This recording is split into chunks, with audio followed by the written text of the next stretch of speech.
Warning, censorship. Warning, censorship. Warning, censorship.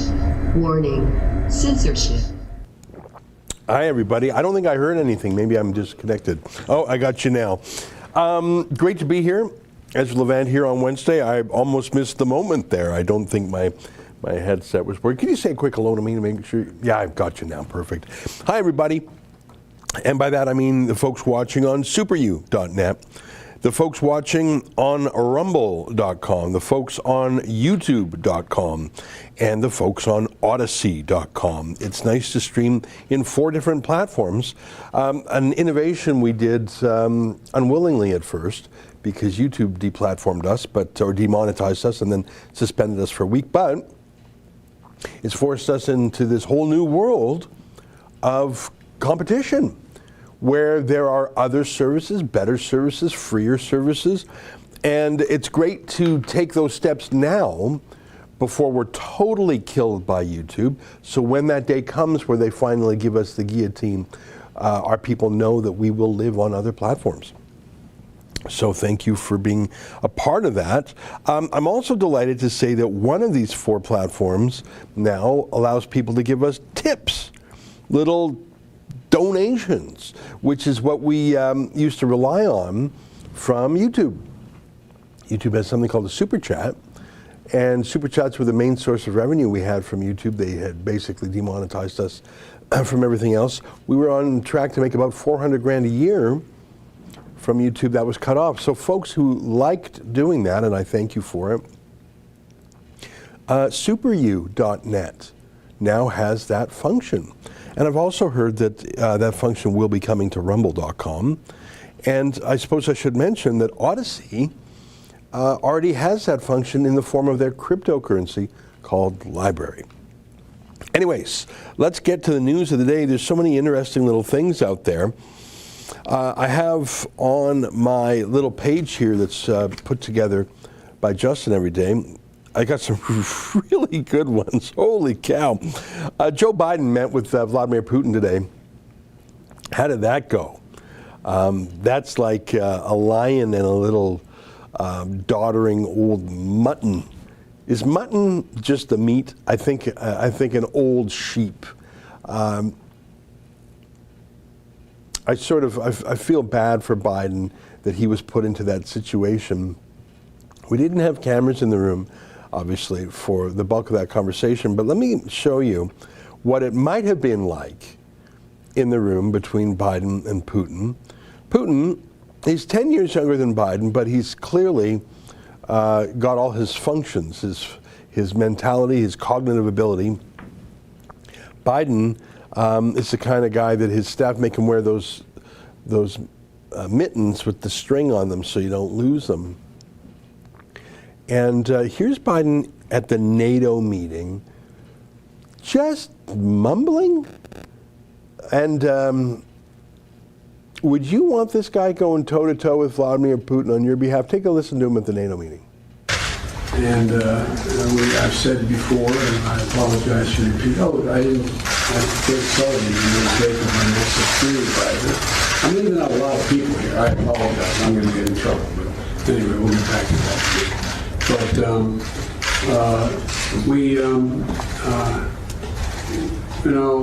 there's a lot that is happening. I used to. Oh my God! And we, get back to the holy mackerel. It's amazing that he got through those debates in the U.S. presidential election. I think they had him like in a cryo chamber, pumping him with oxygen, giving him all sorts of meds just to give him like a burst of lucidity. But I guess you can't do that on an extended trip. G7, NATO, Putin, he's not up for it. Donald Trump had a phrase he would use: high energy. He would call his opponents low energy Jeb. It's true, Jeb Bush was low energy, but Jeb Bush at least still had his mental faculties. What you saw there, Joe Biden, is prove to the world that Joe Biden is not actually the leader of the United States. Now, I know he holds the office, and technically, de jure, he is the president, but does anyone really think he's the one making the decisions?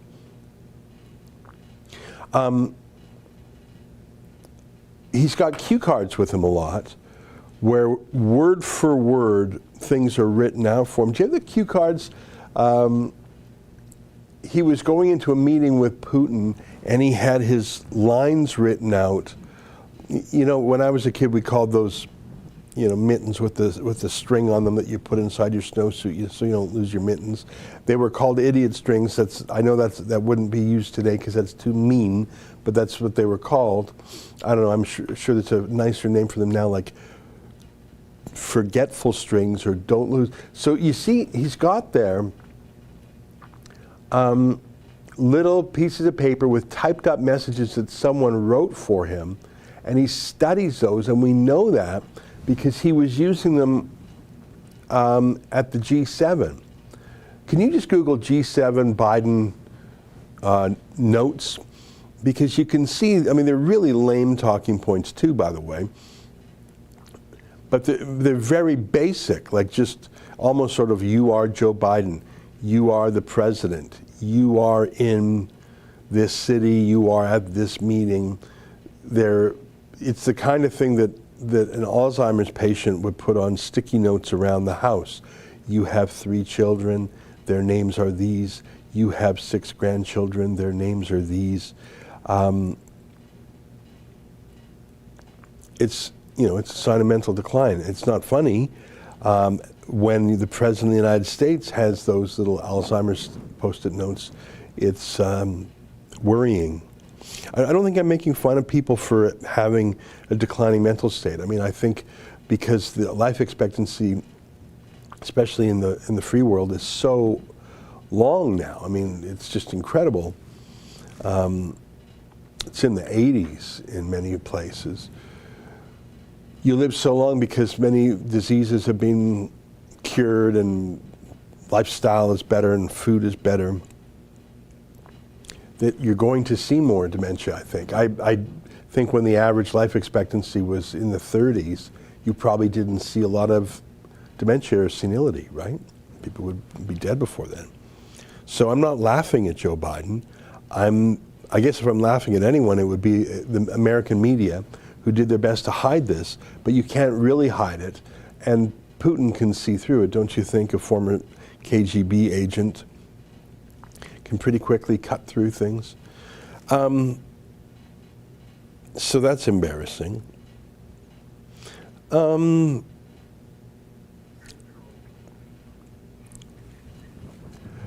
Yeah, you know what? If you can find on Twitter, that's exactly it. So those are typed up cards for him to speak. On Twitter, I don't know how so don't search for a video, but there's some folks who have managed to get like a close-up of those, and it really is those Post-it notes that Alzheimer's patients stick on the fridge just to remind them their name and what city they're in and the name of their family and things like that. I don't think Donald Trump had notes written by other people telling him what to say when he was at NATO or meeting with Putin. In fact, I saw some old Trump staffer today was tweeting pictures that it was Putin who had the notes when he was meeting with Trump, not the other way around. And it's not that important that you find those notes, but it was sort of pitiful. You'd think that a president would know what to say about Russia or China because they're on his mind all the time. He's been thinking about them for months or years. He's had countless briefings, and so look at that. Biden fiddles with flashcard featuring anti-Trump talking points during press conference in England. The president, DOJ talking points. Trump abused power. Trump Department of Justice out of control. Now we have to clean it up. I've made it clear this DOJ will reflect my values and principles and priorities, not Donald Trump's. They include respect. So, like these aren't even like, I can imagine maybe you write down facts and figures that you might forget, like a percentage of this, or if there's a name of someone that you don't know well, you write the name down. If there's some technical thing, but you really need someone to write down for you, we don't like Trump, we have to clean it up. You really have to write this down? I have 3 children. Their names are this. Listen, I'll be honest with you. If you asked me to tell you the name, if you asked me to tell me the name of all my kids, I could do it. If you asked me to tell me their birthdays, I would do it, but I would have to think it through. Now, I don't have grandkids, but if I had 10 grandkids, I admit I'd probably have a tough time remembering 10 birthdays. That's the kind of thing you put on a card. 10 birthdays, the name of this general. You know, you go to a NATO meeting, there's a bunch of countries there. You can't remember the defense minister of every country or the general. So that's the kind of thing you put on a flashcard, right? Like the stuff, like just a bullet point. You don't say, my name is Joe Biden, pause. And you're at the G7 in the UK, and it's June, and the U.S. presidential election was November. So December, January, February, March, April, May, June, 7 months ago.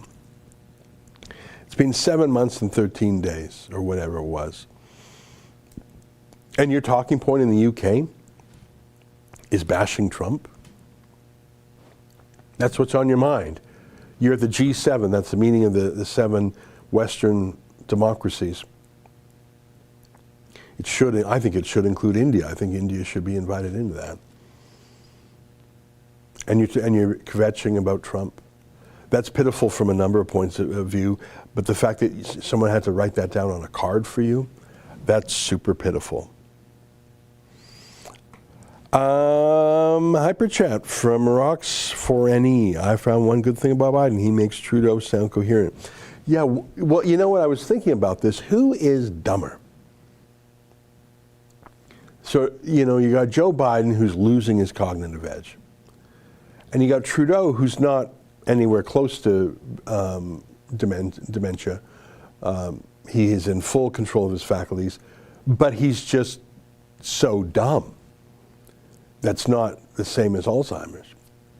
Who is dumber, Joe Biden or Justin Trudeau? Now that is a puzzle that you can turn over in your mind for a long time.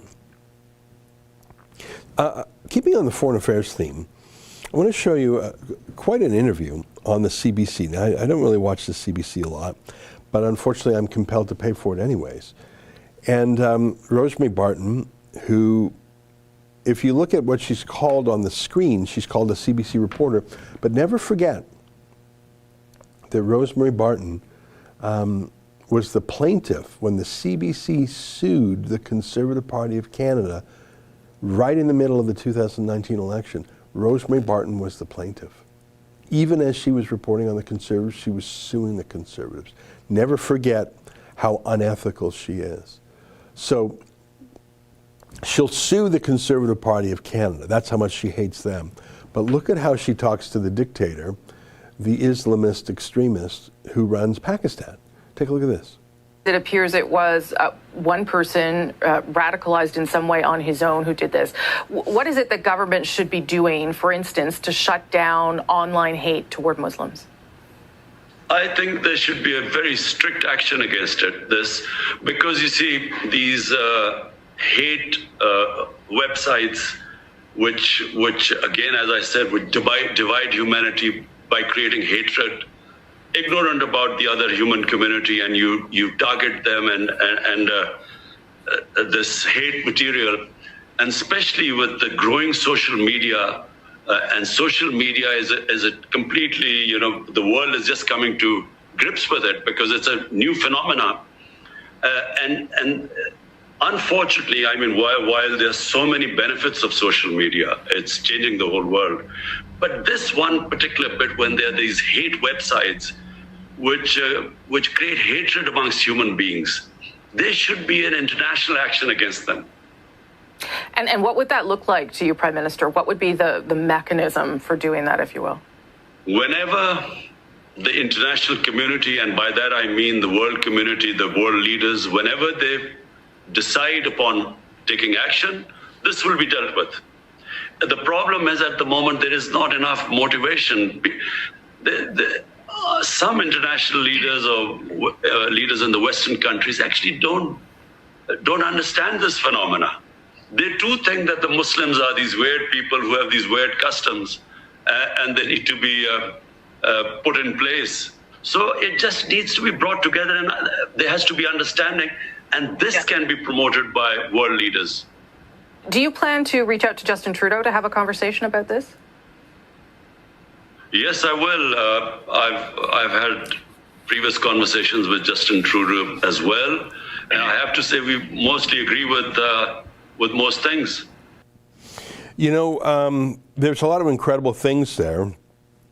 I think one of the incredible things was who brought up the subject of censorship. You can see that clip starts. They were talking about the killing in London of a family on a road, and Trudeau says it was terrorism. We've since learned that the killer had severe mental issues, was in counseling, was an emancipated teen, was violent before. We don't know the facts yet. We just don't know them. Was he motivated by anti-Muslim malice? Was he just crazy? Was he acting alone? I don't know. We won't find out till it goes to court. But Rosemary Barton of the CBC is certain it's Islamophobia. And she's interviewing the Prime Minister of Pakistan, an Islamist regime, a belligerent, terrorist-supporting regime, a censorious regime. They're talking about Islam. I'm not sure if I would go to an Islamic dictator who was, Pakistan was, that's where they captured Osama bin Laden. He was hiding in that country. I'm not sure if I'd go to a brutal dictator like that and I know I'd call him an authoritarian rather than a dictator. Let me say it that way.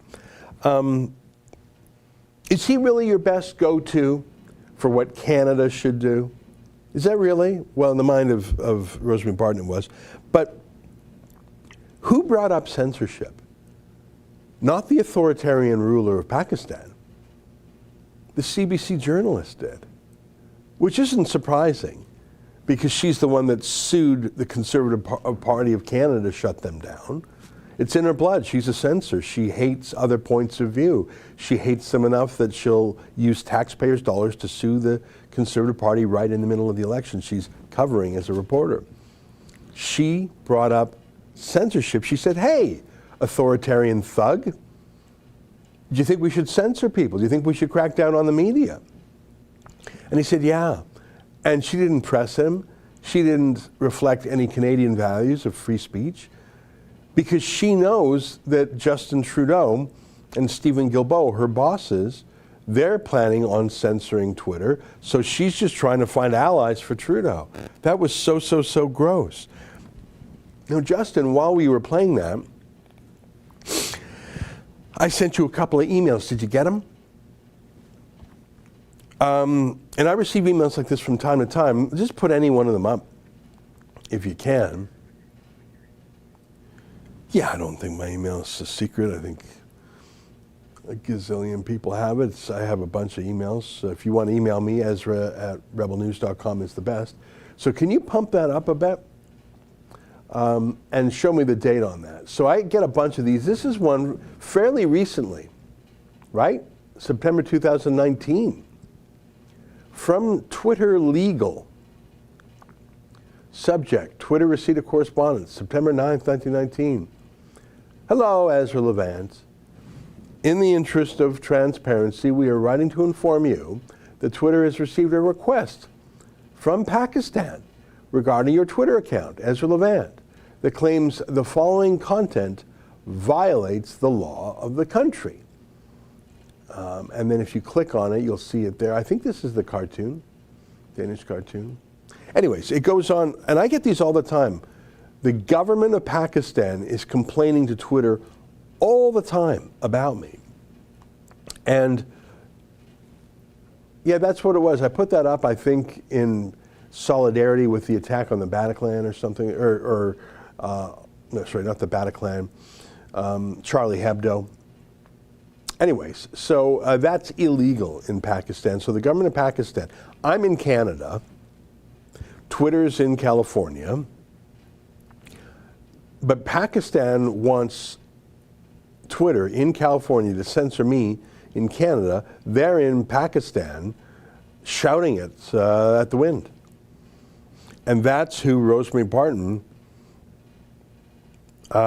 gives a tongue bath to. Can you call up when I went to the Media Freedom Conference 2 years ago with Sheila, remember that? And I think I know I've shown this before, but indulge me for a moment. So I was at this huge Media Freedom Conference in the UK, co-sponsored by Canada, which is such a laugh. And they had the agenda, it was written on paper. They also had an app. A lot of conferences these days have an app, right?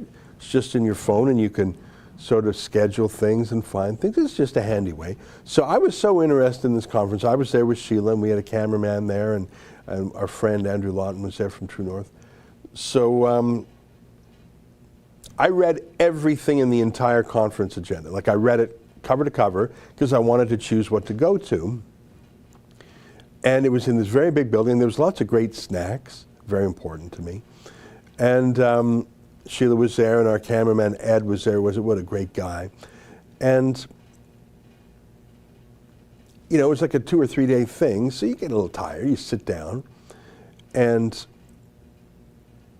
I walked into this huge room, it was in this huge complex. I walked into this huge room that was almost empty.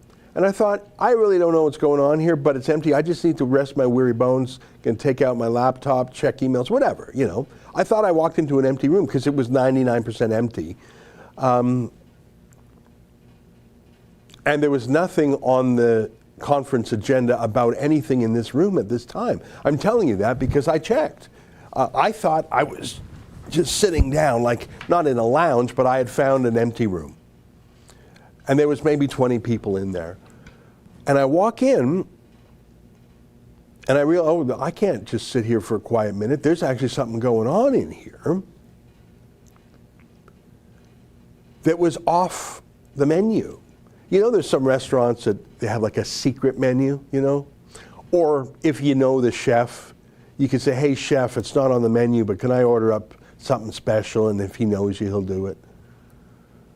So I stumbled into a secret part of this Media Freedom Conference that was off the menu, that was not in the app, that was not in the printed schedule. I literally stumbled in there by accident because I just wanted to sit down. I came in midway through. I didn't know it had started. So I go near the front, and they didn't properly identify who was there. So I could tell that the guy speaking, took me a minute, I could tell he was from Pakistan, and he was saying how Pakistan is so free, and I'm thinking, this is a Media Freedom Conference. Pakistan is not free. It's extremely unfree. Well, that's another point. Let me just interrupt my own story.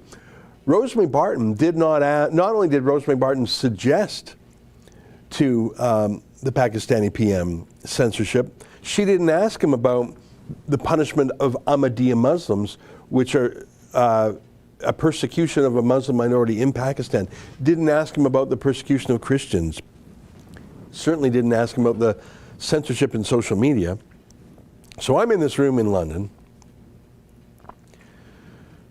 and I don't know who's on the stage because I can't find it in my book. I can't find it in my app. It's not on the wall. I stumbled into this secret little get-together, and no one kept me out. So I sit down, and I can hear the accent, and they're talking about Pakistan, but I don't know who this guy is, other than he's like Rosemary Barton. He's a liar. He's lying about Pakistan and pretending that Pakistan, one of the most authoritarian countries in the world, is free. And I just can't believe it. And I just showed you one of the emails I get from Pakistan Twitter. I don't know, maybe it happens once a year, But I've received a bunch of them. Take my word for it. I think I sent you a second one, right? Like if I just look through my old emails, I could probably find 5 of them. So I'm always getting these notes from Pakistan. Actually, the complaint goes from Pakistan to Twitter, and then Twitter complains to me. Sometimes they take it down. Sometimes they require me to take it down, actually. So I'm sitting there at a media freedom conference, and some guy on the stage, and I don't know who he is saying, "We are very free." And I'm thinking, no, you're not.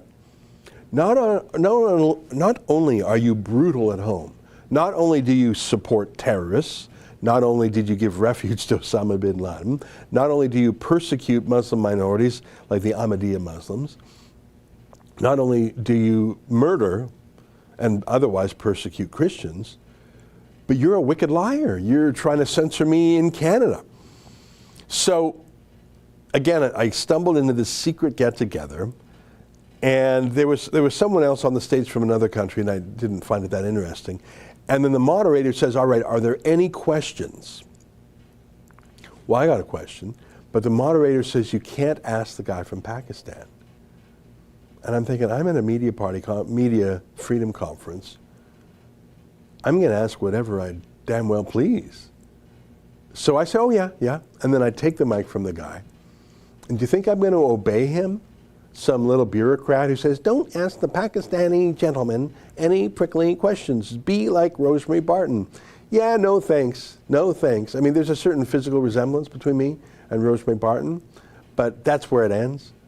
We disagree on everything. I'm not going to be like her. I'm not going to be a pro-Pakistan, pro-censorship journalist. So I get the mic, and I don't know who I'm talking to at the time, other than he's with the Pakistan government. I did not realize that this was the foreign minister of Pakistan. Anyways, here's how that went. Really sorry, but we're kind of running out of time. We've got another panel session. I wonder if there are any questions, very briefly, for Minister Popovsky. I got Shorty. I see there are not. There is one. Yes. Very quick one. Thanks. Actually, I'm not going to be directed by you. I'm going to ask a question to the Pakistani gentleman. No, you're not. Yes, I am. Because it's a media freedom conference, and you're not going to shut down questions about a censor. You censored me, sir. Right, I have a Twitter account in Canada, and because I wrote something that traduced some Pakistani blasphemy law, you complained to Twitter, which took down my tweet in Canada. So can you explain why your Islamic supremacy in Pakistan is silencing my personal and journalistic freedom in Canada? And I know it happens in the United States too. And frankly, you should be embarrassed to invite a censor like this. But back to the thug. Who the hell are you to censor me in Canada? Answer. Now, I don't like... I know you don't, because you don't like free speech. I don't like... You don't like free speech. Okay, would you like to answer that briefly? I just respond to you, sir. First of all, you want your sentiments to be respected. Just look at the tone and the tone you've adopted. Is that the correct way? You have a right to ask questions. Well, then why did you censor me? Did I censor you? You shut down my Twitter tweet. I did not. Don't lie. How am I responsible for that? Because the government of Pakistan did. The government of Pakistan. I'm respectful to you. No, you were not. You censored me. I did not censor you. Don't lie. All right. Why would I lie? Because that's what you do. Okay. No, we don't. I'm sorry. I'm sorry. Shame on you and shame on you. Shame on you and shame on you for inviting him. Shame on you. You censorious thug. You censorious thug. And what you call freedom, at times you are projecting certain sectoral agendas. What do you think of that?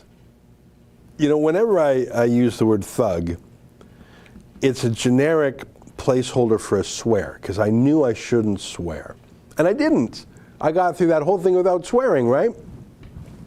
But I had swears in my mind, but I was I'm famously polite. He was lying. I've shown you right there one of several emails that I've received from Twitter saying that the Pakistan government itself demanded I be censored. So when he said I wasn't being censored, and when he said I wasn't being censored by Pakistan, he's a liar. And you can see some security guard came over to me, and I didn't want to be kicked out of the conference. I had flown all the way from Canada to London to be part of it. My friend Sheila Gunn-Reid was with me right there, which was pretty fun. She's the one who was filming it. I don't think the foreign minister of Pakistan, and I did not know who he was, Justin. Like, that's a pretty big shot. I don't think he ever has been spoken to that way in his life, other than maybe by people just before he kills them or something in one of his secret prisons. What I learned after that, like, I was stunned to learn who he was. I thought he was just some liar. Yeah, he's a liar who happens to be the foreign minister. And I don't want to ask you to find it now because it's probably pretty hard to find. But Chrystia Freeland was the co-host of this conference back then, which is such a laugh.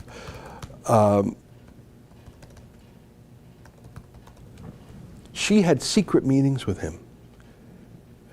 She had secret meetings with the foreign minister of Pakistan, one of the world's worst censors, at a World Press Freedom Conference. I know I tweeted about it, and I'm having trouble finding it now. So how did I learn they had secret meetings if they were secret? Like, it can't really be secret, right? Because he tweeted about it. He published it. When you meet with a grubby little dictator like Shah Mahmoud Qureshi, when you're a Western Democrat, you're giving him an amazing proof that you're normalized, you're not a bad person. I'm just trying to find.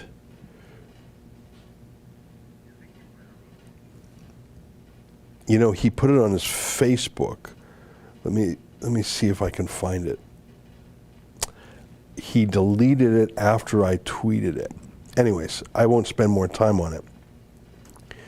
He tweeted that to show off to the Prime Minister of Pakistan, to show off to the people of Pakistan that he was polite company, according to Chrystia Freeland. Chrystia Freeland did not tweet it, did not publish anywhere that she had met with that thug. I stumbled upon it by accident. And that was the whole interaction. You saw that one blonde cop come up to me and say, sit down. And I did, because I had made my point. There was not much more to say. There were some other people there who were actually democracy activists who cared about Pakistan. And as I walked out of the room, I was sort of surrounded. And all these folks are from Pakistan. And I'll be honest with you, my first thought was, uh-oh, these are secret police who are trying to rough me up or threaten me because of what I just said to their boss. No. One of them was a Pakistani democracy activist. Can you find that video? I wonder how we would, because it was that would have been 2009, I think. So I was surrounded by all these guys from Pakistan, and I thought, shoot, this is his private entourage or something.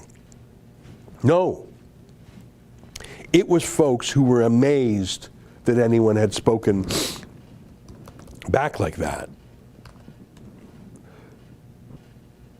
I just found it.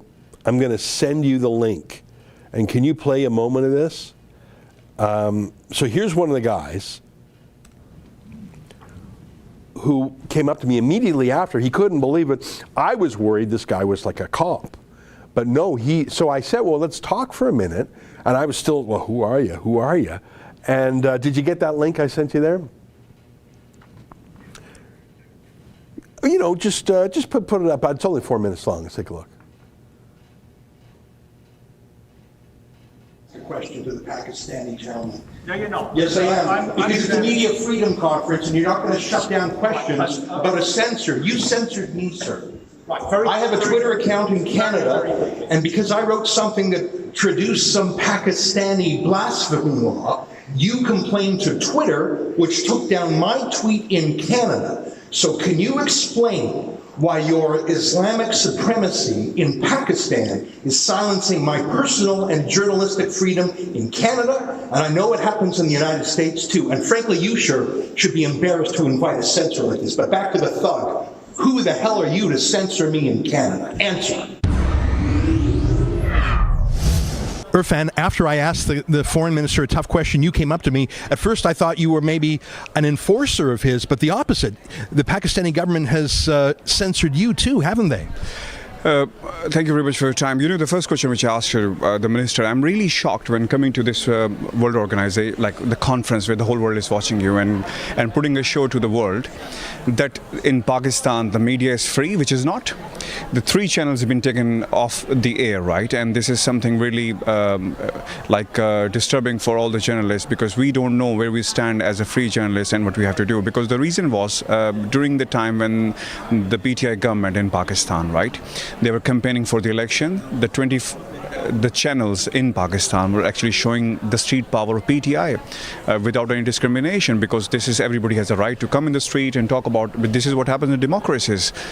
But recently, since this government came into power, right, most of the media houses in Pakistan are actually controlled in their own way, that you cannot show this, you cannot show this. There's a lot of censorship going on, right? The question was, during the press conference of the political rival of the foreign ministers, Shah Mahmood Qureshi, Maryam Nawaz, who is the daughter of the ex-prime minister in Pakistan, right? And during her press conference, these channels have been taken off the air, because what she was actually coming up with the evidence, what exactly happened with that particular judge, who actually admitting the fact that the whole decision in the case of the Prime Minister of Pakistan was influenced by some power corridors, wow. Right? And tell me, you mentioned just before we turn the camera on that you yourself, your media outlet has been censored. Tell me a little bit more about that. You said you were taken off the air? Yeah, in the most part of the country, 24 News is not live, and the message came on the screen.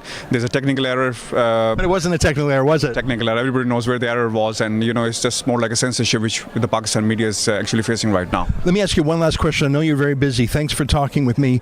How did you feel as a journalist who's been censored by the government of Pakistan to see the foreign minister of Pakistan on stage being given the red carpet treatment?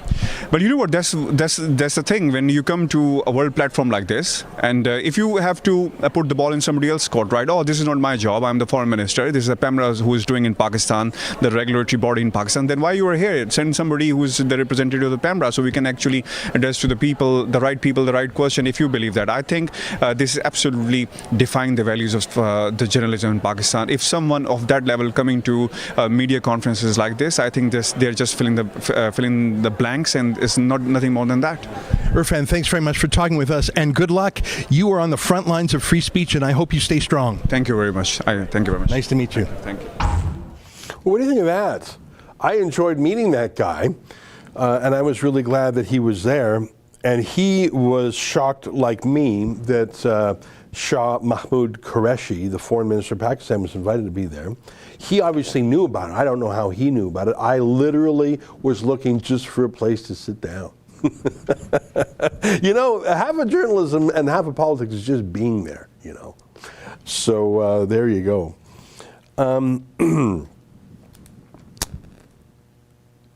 That was a fun interaction. Things like that, your heartbeat goes up, you're worried you're going to stumble over your own tongue, you have to get it right the first time. In journalism, a lot of things are waiting or pondering, but then there's those moments where you got to be on. And for me, I want to make sure I don't swear, and I want to make sure I can succinctly say the facts in a way that viewers understand, even if the answerer doesn't answer. But I thought that, I should tell you, I don't know, Justin, if you remember, that threw a cat amongst the pigeons. Holy moly. Because everyone like Irfan there, the democracy journalist, they said, well, this is shocking. And my phone was ringing pretty much, there's a lot of Pakistani folks in London. That's where this conference was. I got so many people from different expat Pakistan newspapers and TV and radio stations were all shocked. Like this went viral in the Pakistani media because no one had ever spoken to this censorious thug that way, and no one certainly used those words. Anyways, that was pretty exciting. I remember that. And so that's how I deal with censorious thugs from Pakistan. A little bit different than how my doppelganger, Rosemary Barton, deals with them. She's more like, hi, can I get you, can I be your concierge today? Hi, is there anything else I can get you as your waiter today? That's Rosemary Barton's approach to Pakistan censorship. Mine was a little bit more vigorous. I don't know. To each their own. That was fun. I want to show you a little video from Israel. We're doing some foreign affairs now. And Israel, I'm uncomfortable with some of the things they've done in the pandemic. They locked down very hard. They've really pushed the vaccines. And I think these vaccines are dangerous. And I say that because I see reports of side effects. But mainly I say that because we just don't have all the facts yet. And I say that because they're not done being tested yet. Most medicines, especially vaccines, are tested for literally years on different groups and different doses with different questions, different variables, that is. How will this affect pregnant mothers? How will it affect breastfeeding mothers? How will it affect fertility? How will it affect, so many questions that you just can't figure out if you rush something to market in 6 months. But even in the year and a half since we got into this mess, we've learned so much more about the disease and who it doesn't affect. It doesn't affect children in a deadly way. There are some children who die from it, but the rate is so low that it doesn't justify the risks of a vaccine that is not yet approved, that's authorized only for emergency use. They were crazy with the mask, crazy with everything, but I see that they've lifted their masks mandate, and we got a little video of that. Take a look. אני רוצה להודיע לכם שבהחלטת הממשלה הוחלט שמהיום לא צריך מסכות גם בכיתות.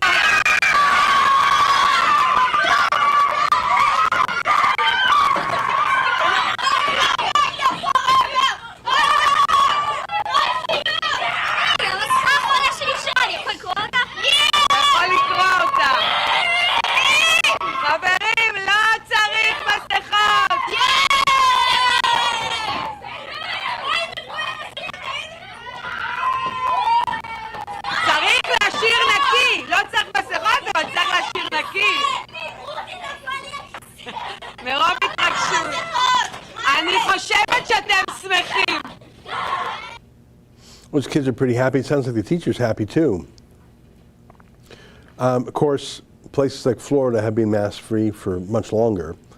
But Israel had such a harsh lockdown, it's good to see they're out of it. And that video seems like it was sort of hyped up by the teacher. Like I wouldn't call that a completely authentic video. It felt like I'm not going to say staged, but the teacher clearly wanted to make a demonstration. I'm glad she did. And by the way, I believe those kids are being honest. They hate masks, and they hate the pressure of it. They hate the alienation of it. And I think that was genuine joy on their part.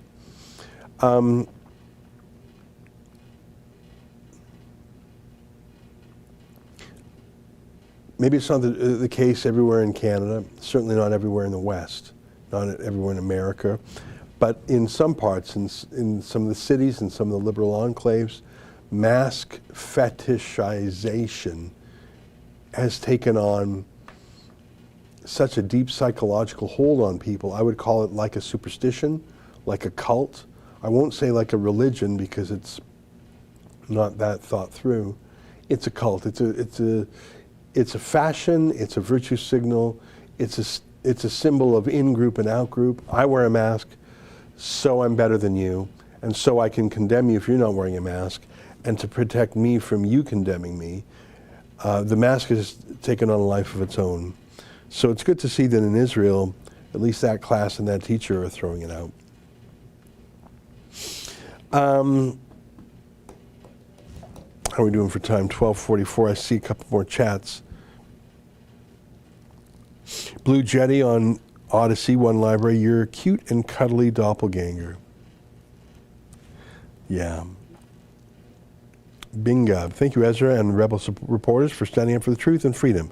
Shout out to Justin. There you go.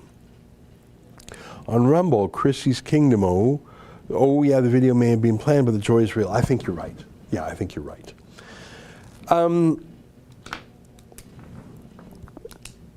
You know, I'm going to show you a video, and it's taken from YouTube, and we're not going to play the whole thing. So this is on YouTube, and the channel it was on, I can't remember off the top of my head, but it was a mainstream channel. This was on Stephen Colbert's show. It was Jon Stewart. It's on their own channel. So it couldn't be more official, more Hollywood liberal, more fancy pants.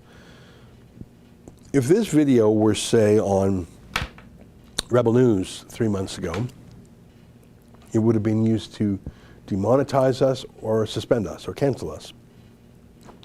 And that's one of the weird things here is the absolute liberal icon, Jon Stewart, who for a decade was the biggest Democrat shill in Hollywood, anti-George W. Bush, an Obama, you know, it was almost erotic, the love he had for Obama and the despise he had for Trump. I mean, this guy really is a liberal first, a comedian second.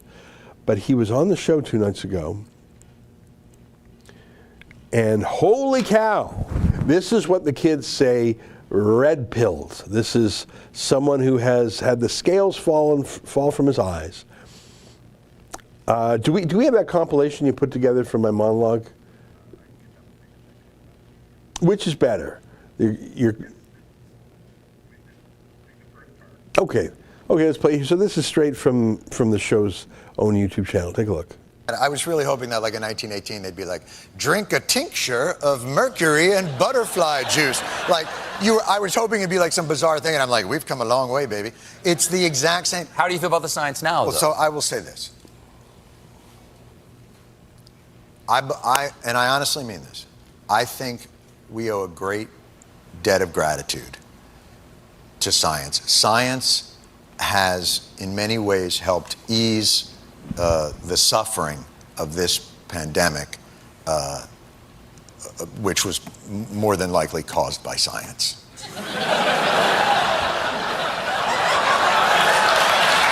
So,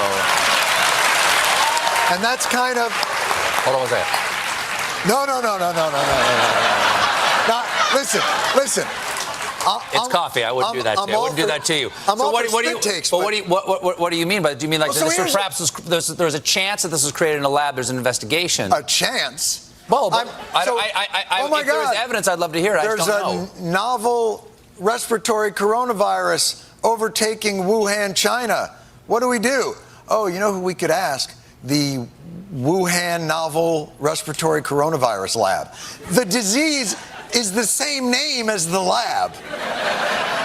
That's just a little too weird, don't you think? And then they ask those scientists, they're like, how did this... So wait a minute, you work at the Wuhan respiratory coronavirus lab. How did this happen? And they're like, a pangolin kissed a turtle. And you're like, no, the name of your lab. If you look at the name, let me see your business card. Show me your business card. Oh, I work at the coronavirus lab in Wuhan. Oh, because there's a coronavirus loose in Wuhan. How did that happen? Maybe a bat flew into the cloaca of a turkey and then it sneezed into my chili and now we all have coronavirus. Like, come on. Okay, wait a second. What about this? Listen to this. Wait a second. All right. John. Oh my God. there's been an outbreak of chocolatey goodness near Hershey, Pennsylvania. What do you think happened? Like, oh, I don't know, maybe a steam shovel mated with a cocoa bean. Or it's the chocolate factory.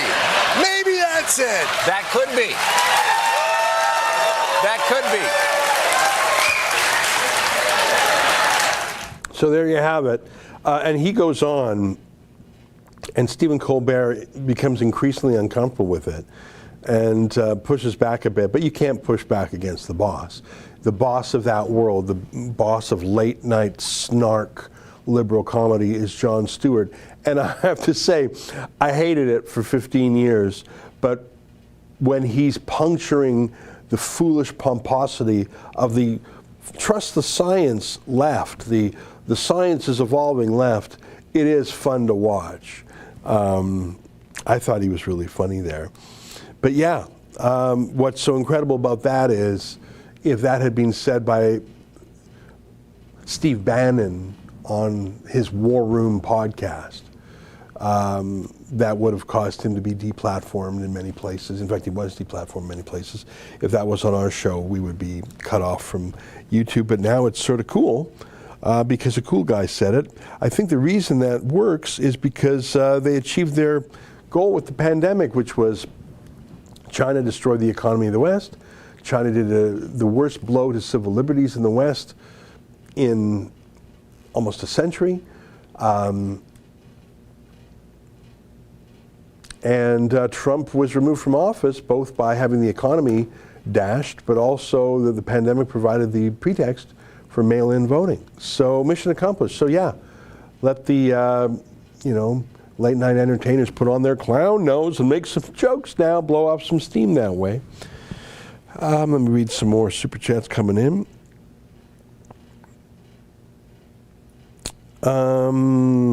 Rocks for any truth bomb thrown to the lemmings, yeah. And they liked it because it is rather ridiculous to think the Wuhan Institute of Virology, it's probably got nothing to do with them. J.K. Howling, now Democrats decided it doesn't hurt Trump somehow, but want it to be the Wuhan lab. Now Stewart just happens to promote it. Chrissy's Kingdom, Colbert tanked, and now he has to kowtow to the Democrats for it's the only audience he has left is left. Yeah, I don't know. I think these days, and again, partly because a lot of these late night talk shows had a big studio audience, and that was sort of like part of it. Can you call up Tim Dillon on Jimmy Fallon?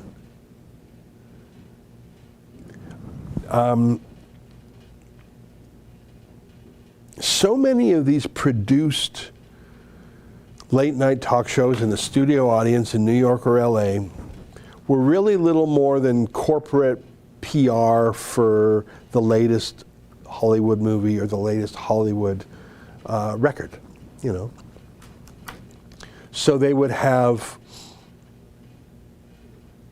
some actor on, and as part of the contract, they had to promote the movie. And then Jimmy Fallon or Jon Stewart or whoever could ask a few pretend personal questions to make it seem like it was actually a real interview. But it was just PR to promote the movie. And the jokes were always meh, because as we've gotten woker and woker as a culture, you can make fewer and fewer jokes about things. I think that's one of the reasons why Saturday Night Live is so unfunny, partly because they had Trump derangement for 4 years, but partly because you're not allowed to be funny. But here's my point. When these shows, Trevor Noah, Stephen Colbert, no longer had their studio audience, they broadcast from home, right? They would set up like a little home studio in their living room. But that ended the mystique, because now they were just like some YouTuber. And now content is the decider. Because now you don't have the big orchestra there, you don't have I guess you still have some graphics, but you don't have the big wow moments. It's just you. Are you funny at all? Some of them are painfully unfunny. Now they have writers still, but there was a great leveling, and I think YouTube comedy at least those who haven't been deleted, is much edgier, funnier, and it's actually becoming commercially viable. There's a comedian out there who is so dirty, same as Tim Dillon, and I'm sort of afraid to play some of his clips because he swears a lot, and he just throws in little bombs from now and then. But my God, is he funny. And he did a video about Jimmy Fallon. He actually did a podcast about him. And then they later on threw in some visuals that were very well done about the vacuity of it. And so I want to go ahead. What were you going to say, Justin? That's the one. That's the one then. So now I want to warn you, there's a lot of swearing in here. I don't actually know that, but if it's Tim Dillon, there's swearing. And there's probably a few gross out things, because just I think he's got this need, when he's got the crowd going along with him, he says, this isn't right. I've got to say something so awful that I've got to keep them from liking me. He's very funny. He really is my favorite comedian. I will never be able to show you his piece on Meghan McCain, which is 60 seconds of outrageous.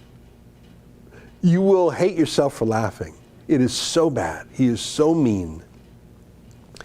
But if you've ever thought, yeah, Meghan McCain, yeah, not really, this will scratch that itch that you've been having for 10 years. You'll feel dirty, and you wish you will have never seen it, but while you're watching it, you will laugh. We won't show you that clip today. I'd like to show you, how many minutes is it?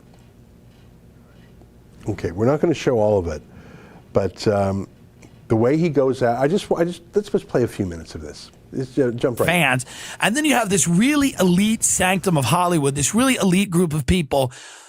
They don't speak ever unless they're at a red carpet or they're, it's a very staged production where they go on Jimmy Fallon or they go on Seth Meyers and they sit in the chair and they have 5 minutes of banter.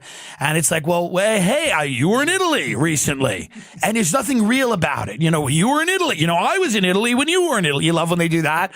When somebody will be like, remember when we were both in Italy? It's so insane that this even still goes on. And the lead-in to these shows is like, a mass shooting or, a senator who's been found to be taking a bribe or some scientist at Harvard who got caught sneaking biological samples to the Wuhan province of China, which no one really talks about. And then we go to Jimmy Fallon and Seth Meyers who want to talk to somebody about the time they were both in Italy. It's crazy. You got to look at some old late night shows where guys like James Baldwin, the famous black intellectual, will go out and talk about real shit. They'll talk about real stuff. But these late night shows, their viewers are falling. They're decreasing steadily. And they're terrified of upsetting anybody. They're terrified of losing a fat housewife from Galveston, Texas, who thinks it's fun that Jimmy Fallon plays with Muppets every night. And that he sings with the band and he does dances. And he brings out the kid from Stranger Things, and they play hopscotch or whatever the fuck they do. I mean, imagine watching this and having a real job. Imagine having a real job where, like, you're working in a factory and a guy next to you is like, I just got diagnosed with cancer. I don't know what to do. And you go home and you put on Jimmy Fallon, and he's playing a game with Zac Efron. Or he's going to the Olive Garden with Post Malone. Like, so that's where these celebrities, that's the only time that they ever communicate with people is on these, like, late night shows, which are like a dystopian nightmare reality in which insanely wealthy people sit there and have meaningless conversations. You know what, the version I said was very much more produced. It had the clips to show how excruciating it was. That, you know what, if you can find, I don't mean to impose, and we have to go in a couple minutes, but they show a clip of that Olive Garden thing. And that's what made me furious, because Jimmy Fallon went to the Olive Garden with Post Malone, and he made like a big, I'm at the Olive Garden, and it was his, and the contempt and disdain for working, like that was the monologue, but the version I'm referring to had a lot more. It showed the clip. Every time he mentioned something, someone had dug up the clip. It's not that important if you can't find it. But those are the most awful people in the world, those late night hosts. If you can find it, I want to show. Because what I like about Tim Dillon there, I don't know how he does it, but he is a blue-collar conservative. He's gay, by the way. He is a right-wing, he's got his blue-collar sensibility. He's wickedly funny. He's very successful. I think on Patreon he's making $1 million a year alone. And he'll never be on any of these shows. And he talks about that. We'll have to come back and do it another day. Listen, don't worry about it. It's 12:59. We got to go in 1 minute anyways.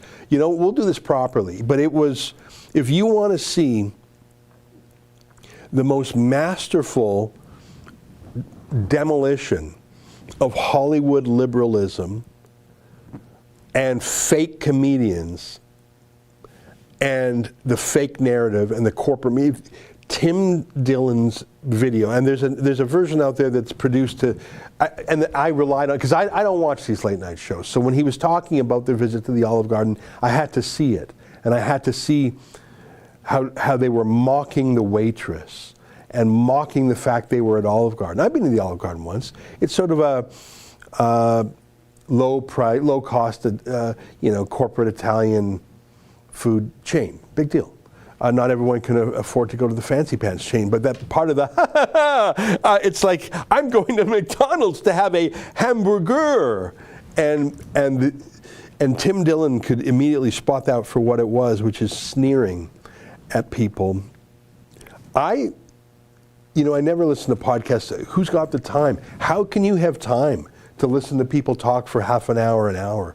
I don't understand people who follow 5 podcasts. Do you do anything? Even if you listen to them at double speed, how do you do that in your life? But I listen to Tim Dillon. I don't think there's anyone out there who is so sustainably funny. It's hard to be funny for 5 minutes, the tight 5. Can you go up there and do a tight 5? Give me 5 minutes. How can you be funny for half an hour or an hour? He's a master storyteller.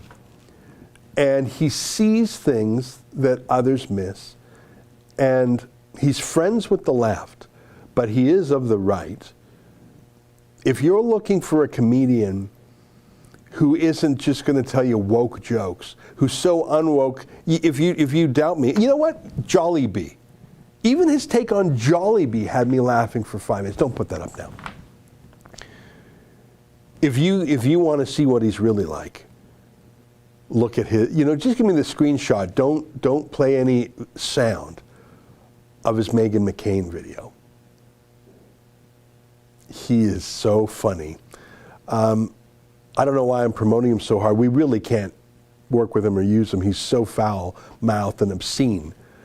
But I think he's the antidote for our times. There he is playing Meghan McCain, the insufferable The View personality. Even this is outrageous. Even if you didn't know what he was saying, and let me tell you, if you heard what he was saying, you would never forgive me for showing it to you. You know what? Can you grab? I think it's on his Twitter feed. The Wallet. That is a PG version of his. You know what? We're out of time. We'll say goodbye. Let me do Tim Dillon proper. You know what I'm going to do? This is item 42 on my to-do list. I'll do a Tim Dillon video that is broadcast friendly, so to speak, where it's not his just absolutely raunchiest stuff, but that shows his political ideology. I've learned things politically from him. I think I follow politics more closely than most. I learned about Bill Gates and Jeffrey Epstein from Tim Dillon. Facts I didn't know. It was from him that I learned Bill Gates had this crazy idea of putting dust in the air, in the atmosphere, to darken the sun. Remember we did that in a monologue about a month ago? I thought I would have heard about that. How did I miss that? Tim Dillon because he's into, he thinks these Bill Gates types are evil, insane people. He did a brilliant podcast on Bill Gates, and I never listen to these things, but I couldn't stop listening because he's so damn funny, and he is a real person. And I ask you to tell me how many real people are there even on TV anymore. Certainly not Stephen Colbert. And that moment from Jon Stewart there was the realest Jon Stewart's been in 20 years. That was the realest he's been in 20 years. All right, I'm rambling, and as you can see, I have an absolute love affair with Tim Dillon. My friends, it's 1:04 p.m. There's one hyper chat for 5 libraries from Enoch the Salty Pretzel. We got pushed into a 2-tier society here in Israel by the government. They threw the Nuremberg Code in the trash. I will not forgive or forget. They gave themselves new tools that they are already being used against us. I believe it. I believe it. I like to think of Israel as a high-tech place. I like to think of it as a successful place. But being the most locked down or jabbing people with an experimental medicine the most, I don't find that something to cheer about myself, and I fear that there's consequences we don't yet know.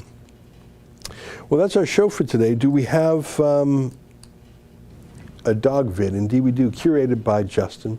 A dog video. I'll say goodbye now. I'm coming back tonight at 8 p.m.